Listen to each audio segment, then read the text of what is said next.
जायखिजाया दा समाव जोङो बुंनांगोन 70-80% आगबारिबाय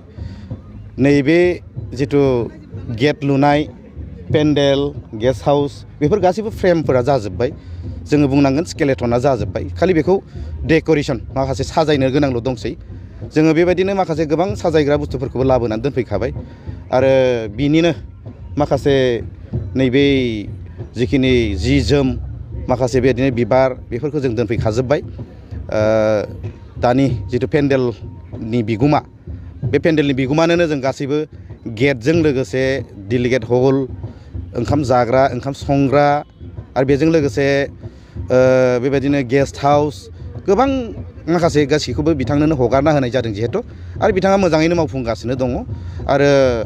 जोङो आसा खालामदों नैबे साननैसोनि उनावनो माखासे नोंथांमोना दा जेरैबायदि नुदों बिनिफ्राय एसे रुपखौ आलदा नुबावसिगोन मोजांसिन नुसिगोन जों गोबां डेक'रेसनखौ बिराद गुबुन बादि हाद्रायाबाबो जों खोब सिम्पोलैनो एसे मोजां खालामनो हासिगोन होननानै जों मोनसे मिजिं थिदों मानोना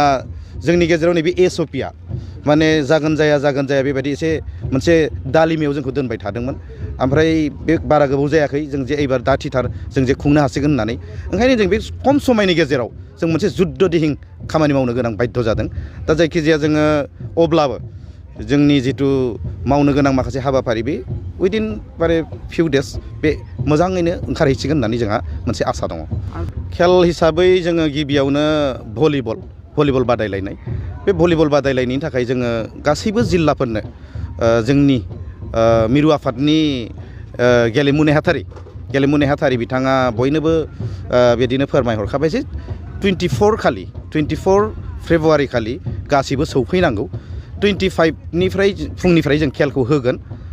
25नि फुंनिफ्राय जों खेलखौ होगोन बे 25 फुङाव खेलखौ होगोन जिहेतु ओंखायनो 24नि मोनायाव बिथांमोनखौ जोङो गासैखौबो लेंहरजोब्बाय 24आव बिथांमोना हर थानानै जोङो जानाय लोंनायनि बिथांमोननि थाखाय बेबस्था थानायनि बेबस्थाखौ जों खालामगासिनो दङ ओंखायनो बिथांमोना 24नि मोनायाव फैनांगौ आरो बेजों भलिबलजों लोगोसे जोङो मोनसे जोंनि ट्रेडिशनेल गेम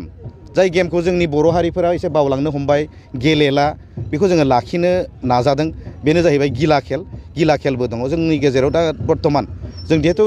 देग्लायसो प्रथमबार बे मा होनो जोंनि इउबिपिआव माने प्रथमबारनि थाखाय जोङो माने बिदि बादायलायनाय एबा गेम्स बेखौ लाजेनदों गेलेनाय माखासे आयदाखौ लाजेनदों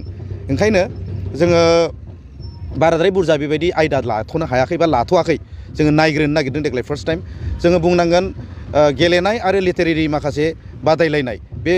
जोंनि नैबे कार्बि आंलंआवनो जोङो दा दिनै मोनसे जारिमिनारि होननांसिगोन जिहेतु जोंनि बेयावनो जागायजेनदों आरो आं आगोलावबो बुंबाय थादों जे जोंनि कार्बि आंलंआव जिथु दिनै बे कनफारेन्स बा सेसन जानो थांदों बे मोनसे जारिमिनारि मोनसे कनफारेन्स आरो सेसन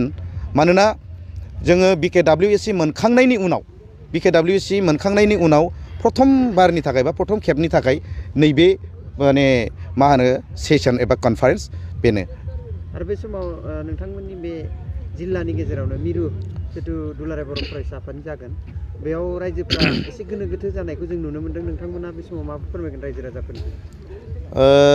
ओरैनो जोंनि बेहाय लकेल माखासे दैदेनगिरिफ्रा बयबो मिथिलायो जों अवेल माने कनसार्न बेनि सायाव जोङो मोननैखौबो मोजाङैनो बारहोनायनि थाम थिमखौ जों खालामगासिनो दङ मोननैबो माने जुद्ध दिहिं मोनसे प्रसेस मोनसे जिखिनि हाबाफारि बेखौ आवगायगासिनो दङ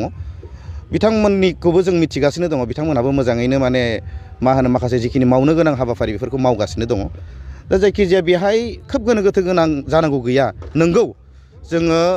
एसे खस्थ'खौ मोन्दों रायजोफोरखौ जों आपिलबो खालामदों जे एबार खनसेखौ जेनथेन मेगन मेसेबनानै बेबायदिनो खस्थ' खालामलायदो होननानै आरो बे रोखोमैनो रायजोफोराबो खोब रेसपन्स होदों जोंखौ रायजो होननानैल' नंला जोंनि मोनफ्रोमबो बर' मोखां आफाद जोंनि कार्बि आंलंआव बुंनो थाङोब्ला गासै 11टा बर' मोखां आफाद दं दा बे गासैबो 11टा बर' मोखां आफादनिनो गासैबो दैदेनगिरि बिथांमोनहा जोंनि आरसिआव दङ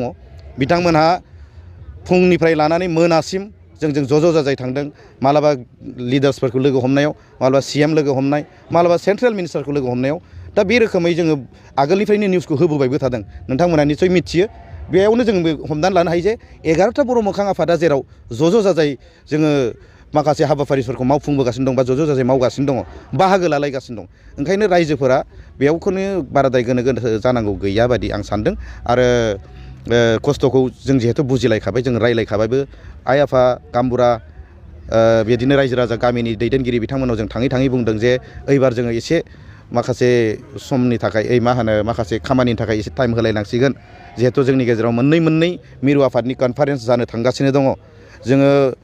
गुबुन समफोराव बेबायदिनो जिल्लानि माखासे कनफारेन्स खुंफुङो बेयावनो जथेस्थ' जोङो माने खस्थ' लानांगौ जायो बा खस्थ' भुगिनांगौ जायो दानि समाव जों जिहेथु